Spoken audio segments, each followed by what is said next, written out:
अस्मत्गुरुसमारम्भां यतिशेखरमध्यमां लक्ष्मीः वल्लभपर्यन्तां वन्दे गुरुपरम्पराम् ஆழ்வார்கள் வாழி அருளிச் செயல் வாழி தாழ்வாதுமில் குறவர்தாம் வாழி ஏழ்வாறுமுய்ய அவர்கள் உரைத்தவைகள்தாம் வாழி செய்யமறை தன்னுடனே சேர்ந்து. யசோதை எப்படியெல்லாம் கண்ணபிரானை அனுபவித்தாளோ அதே போல தாமும் அனுபவிக்க விரும்புகிறார் பெரியாழ்வார். ஆகையினாலே தம்மை யசோதையாகவே பாவித்துக் கொண்டு அவர் பாசுரங்களை அருளிச் செய்கிறார். இந்த பெரியாழ்வார் திருமொழி என்கின்ற திவ்ய பிரபந்தத்திலே அதிலே அந்த கண்ணபிரான் பிறந்தமையை அனுபவித்தார். அவனுடைய திருப்பாத கேசங்களை யசோதை பிராட்டி வர்ணித்தார் போல தாமும் வர்ணித்தார். அவனை தொட்டிலே இட்டு தாலாட்டினார். அவனை செங்கீரை ஆட வேண்டும் என்று கேட்டார் என்று வரிசையாக இப்படி பல பல அனுபவங்களை செய்து கொண்டே போகிறார் இந்த பெரியாழ்வார் திருமொழியிலே. அதிலே இப்பொழுது 8ஆம் திருமொழி. இந்த 8ஆம் திருமொழியிலே பெரியாழ்வார் என்ன ஆசைப்படுகிறார்னால், கண்ணபிரான் அவனை பார்த்து யசோதையானவள், குழந்தாய் என்னை நீ ஓடி வந்து அணைத்துக் கொள் என்று யசோதை பிரார்த்தித்தாளாம். அதே வார்த்தையை பெரியாழ்வாரும் சொல்லுகிறார். அதாவது கண்ணனை குழந்தையாக கொண்டு தம்மை யசோதையாக பாவித்து கொண்டு அந்த யசோதை கண்ணனை எப்படி அழைத்தாளோ, எதற்காக தன்னை அழைத்து கொள்ள வேணும் என்பதற்காக எப்படி அழைத்தாளோ அதே போல இவரும் அழைக்கிறார் என்பதுதான் இந்த பெரியாழ்வார் திருமொழியினுடைய 8ஆம் திருமொழியிலே இருக்கக்கூடிய விஷயம். இது இந்த திருமொழியிலே ஒவ்வொரு பாசுரத்திலேயும் அச்சோ அச்சோ என்ற சொல் அது வருகிறது. அச்சோ என்கிற சொல்லுக்கு 2 விதமாக பொருள் சொல்லலாம். அச்சோ என்னால் ஆச்சரியம் என்று ஒரு பொருள். மற்றொரு பொருள் என்னன்னா, அணைத்துக்கொள் என்பதையே குழந்தையை பார்த்து சொல்லுகிற பொழுது அச்சோ என்கிற சொல்லாலே சொல்லுவது அக்காலத்திலே இருந்திருக்க வேண்டும் என்றும் கூட அப்படி வியாக்கியானங்களிலே காட்டப்பட்டிருக்கிறது. குழந்தைகளுக்கு என்று தனியாக சில சொற்கள் உண்டு அல்லவா? நாம் எல்லோரும் உண்ணுகிறவற்றை உணவு என்று சொல்லுகின்றோம். ஆனால் குழந்தைக்கு சொல்லுகிற பொழுது அது மம்மம் என்றும் அம்மம் என்றும் சொல்லுவதுண்டு. அதே போல நாம் வணங்குவதை கைகூப்புதல் என்று சொல்லுகின்றோம். ஆனால் குழந்தைக்கு சொல்லுகிற பொழுது அதை சோத்தம் என்றும் தாச்சம் என்றும் இப்படியெல்லாம் சொல்லுவதுண்டு. குழந்தைகள் என்று தனி சொற்கள். அந்த சொற்களை நாம் விவரித்தோமானால் அதிலே இந்த பொருள் கிடைக்கும். அதுபோல அச்சோ என்று சொன்னால் அணைத்து கொள் என்று அர்த்தம் என்று இப்படியும் கொள்ளலாம். அற்புதமான பதிகம். இந்த பதிகத்திலே பெரியாழ்வார் யசோதா பாவனையிலே பாசுரங்களை அருளிச் செய்தாலும் கூட இவர் மயருற மதிநலம் அருளப் பெற்றவர் ஆகையினாலே எம்பெருமானுடைய எல்லா சரித்திரங்களையும் அறிந்தவராய் இருக்கிறார். ஆகையினாலே கண்ணபிரானுடைய சரித்திரத்திலேயே பிற்காலத்திலே நடந்த சரித்திரங்கள் மற்றும் உள்ள அவதாரங்கள் அதையெல்லாம் கூட இந்த திருமொழியிலே பெரியாழ்வார் சேர்த்துத்தான் அனுபவிக்கிறார். யசோதா பாவனையிலே அனுபவிக்கிற பொழுது பாரத யுத்தம் நடத்தினது, அர்ஜுனனுக்காக தேரோட்டினது, இதெல்லாம் யசோதைக்கு தெரியுமா என்று நாம் கேட்கலாம். ஆனால் அதை பற்றி வியாக்கியானத்திலே சொல்லுகின்ற பொழுது அணைத்துக்கொள் என்று யசோதை அந்த கண்ணனை கேட்டாள் அல்லவா, அது மட்டும்தான் பெரியாழ்வாருக்கும் யசோதைக்கும் உண்டான ஒப்புமை, அந்த சமமான தன்மை. மற்றைப்படி இவர் எல்லாம் அறிந்தவராகையினாலே பிற்கால சரித்திரங்களையும் அவர் சேர்த்து அனுபவிக்கிறார் என்று மணவாள மாமுனிகள் இங்கே வியாக்கியானத்திலே தெள்ளத் தெளிவாக காட்டியிருக்கிறார். அதிலே முதல் பாசுரம் என்னவென்று அழைக்கிறார் என்றால், எம்பெருமான் கண்ணபிரான் சிறு குழந்தை, அவன் ஓடி வந்து தன்னை அழைத்து கொள்ள வேணும் என்று ஆசைப்படுகிறாளாம் யசோதை. அப்படி ஓடி வருகிற பொழுது எப்படி இருக்கிறது என்றால், ஒரு மேகம் மின்னிக்கொண்டு வருகிறார் போலே என்று அழகான உதாரணத்தோடு அருளிச் செய்கிறார் முதல் பாசுரத்தை. சுட்டி புறங்கட்டி தன்னியலோசை சலந்தலனின்னிடம் மேகம் விரைந்தலர் வந்தார்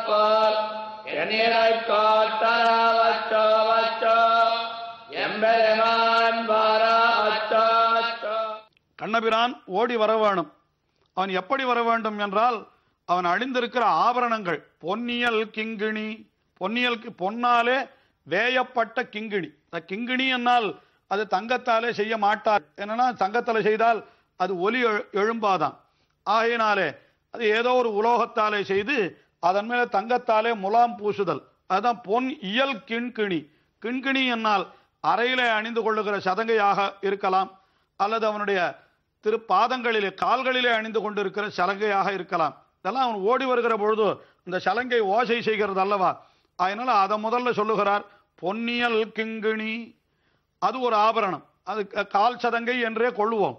அதற்கு மேலே சுட்டி புறங்கட்டி, சுட்டி என்னால் திருநெத்தியிலே அணியக்கூடிய ஆபரணம்.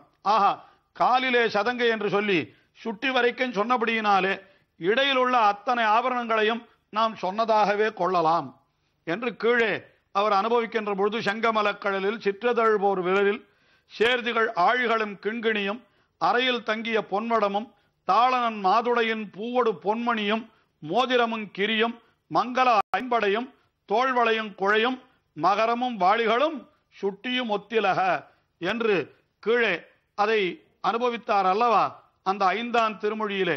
அதை இங்கே நாம் சேர்த்து பார்ப்போமானால், இந்த கிண்கிணி தொடங்கி சுட்டி அளவு உள்ள அத்தனை ஆபரணங்களையும் அவன் அணிந்து கொண்டு அப்படி ஓடி வருகிறான் கண்ணன் தாயாரை அணைத்துக் கொள்வதற்காக. அப்படி வருகின்ற பொழுது பொன்னியல் கிங்கிணி சுட்டி புறங்கட்டி, அது வருகின்ற பொழுது தன்னியலோசை சலன் சலன் என்னிடா. ஆழ்வார் பாசுரத்துல அந்த ஒலியை கூட காட்டுகின்றார். இந்த ஆபரணங்கள் எல்லாம் அவன் ஓடி வருகிற பொழுது எப்படி இருக்க வேண்டும் என்றால் சலன் சலன் என்று அது ஒலிக்க வேண்டும் என்ன அத்தையும் சொல்லுகிறார். அது எப்படி இருக்கிறது என்னால், மின்னியல் மேகம் விரைந்து எதிர் வந்தார் போல், மின்னியல் மின்னலோடு கூடின ஒரு மேகமானது விரைந்து எதிரே வந்தார் போல, வேகமாக வந்தார் போலே என்று தெரிவிக்கிறார். இதுல கருத்து என்றால், கண்ணபிரானுடைய திருமேனி மேகம் போல கருத்து இருக்கிறது. அதிலே அவன் அணிந்திருக்கிற அந்த பொன்முலாம் பூசப்பட்ட ஆபரணங்கள், மேலும் பொன்னாலே செய்யப்பட்ட ஆபரணங்கள், இதெல்லாம் அந்த மேகத்தின் நடுவில் இருக்கக்கூடிய மின்னலை போலே இருக்கிறது. இடையிலே சலன் சலன் என்கிற ஒலி, அது மேகம் கூட சற்று அப்படி இடி இடித்து கொண்டு வருகிறது அல்லவா, அந்த ஒலியையும் சேர்த்து கொள்ளலாம். இப்படி மேகமானது மின்னி இடி இடித்து கொண்டு வருகிறார் போலே கண்ணபிரானே மேகம் போன்ற உன்னுடைய திருமேனியிலே அணிந்திருக்கின்ற மின்னல் போன்று பிரகாசிக்கின்ற ஆபரணங்கள், அதிலே இடி போன்ற ஒலிகள், இத்துடன் நீ வர வேண்டும் என்று கேட்கிறாளாம் யசோதை. மின்னியல் மேகம் விரைந்தெதிர் வந்தார் போல் என்னிடைக்கு ஓட்டரா அச்சோவ, என் இடைக்கு என்னுடைய இடுப்பிலே ஏறிக்கொள். இடை என்னால் மருங்கோல், அதிலே ஏறி அமர்வதற்காக அப்படி ஓடி வர வேண்டும். ஓட்டரா என்னால் ஓடி வந்து என்று பொருளது.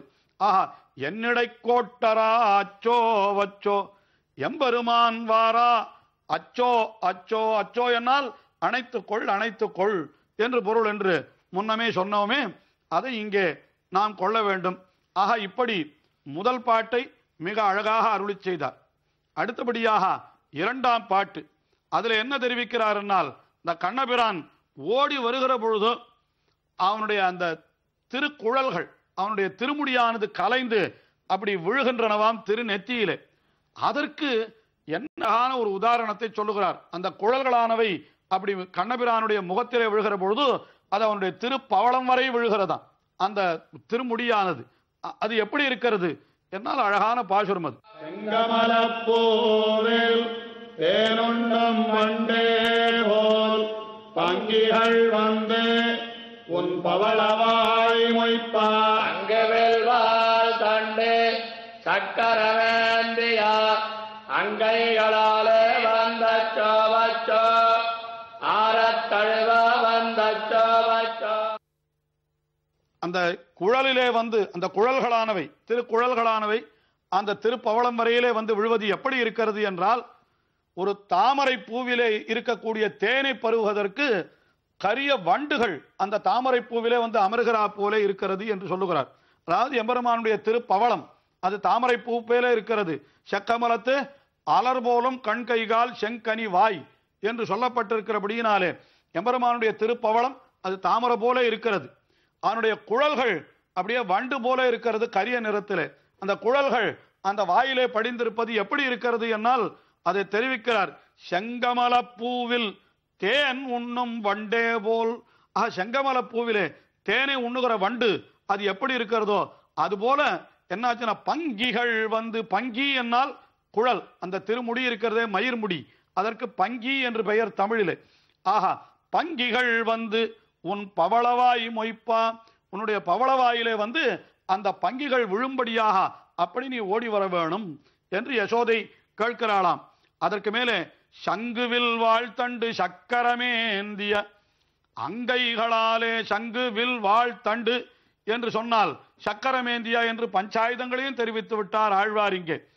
பஞ்சாயுதங்கள் என்னால் அது எம்பெருமான் ஸ்ரீமன் நாராயணன் அவனுக்கே உரியதாகினாலே அப்படிப்பட்ட சக்கரமேந்திய அங்கைகளாலே வந்து, அப்படிப்பட்ட அழகிய கை, கை என்னால் அழகிய கைகளாலே வந்து நீ என்ன செய்ய வேண்டும் என்னால் அங்கைகளாலே வந்தச்சோ வச்சோ ஆரத்தழுவாய் வந்தச்சோ, ஆரத்தழுவ வேணும் என்னால் இறுகி அனைத்து குழந்தையை அப்படி அனுபவிக்க வேணும் என்று மிகவும் ஆசைப்படுகிறாள் அல்லவா அந்த தாயார். ஆயினாலே அவனை பார்த்து நீ ஓடி வர வேணும். வருகின்ற பொழுது உன்னுடைய திருக்குழல்கள் கலைந்து, அந்த திருமுடி கலைந்து அப்படி மேலே விழுகின்ற பொழுது அது பார்ப்பதற்கு தேனை உண்ணுவதற்கு வண்டுகள் தாமரை பூவிலே படிந்திருக்கிறார் போல இருக்கிறது. அப்படி இருக்கக்கூடிய அந்த ஒரு அழகை நான் சேவிக்க வேண்டும். நீ உன்னுடைய பஞ்சாயுதங்களையும் ஏந்துகின்ற கை, அந்த கையாலே என்ன நீ அப்படி ஆற தழுவிக்கொள்ள வேணும் என்று பாசுரத்திலே யசோதை அழைப்பதாக அப்படி பாசுரத்தை அருளி செய்தார். இன்னும் மேலே அனுபவங்கள் இதே திருமொழியிலே தொடர்கின்றன. அதை அடுத்த நிகழ்ச்சியிலே பார்ப்போம்.